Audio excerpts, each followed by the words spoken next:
самого начала пути он всегда был рядом. Я многим ему обязана, потому что когда я опускала руки, я слышала: «Не сдавайся». С ним я нашла настоящих друзей. Тех, кому можно довериться, потому что они доверяют мне. Он сделал меня сильнее, но всегда давал понять, что все равны. Я помню его слова.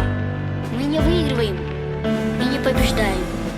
Здесь мы познаем себя. Он дал мне многое. С ним мы разделяем победы. Мы всегда будем вместе. Спорт – это моя жизнь.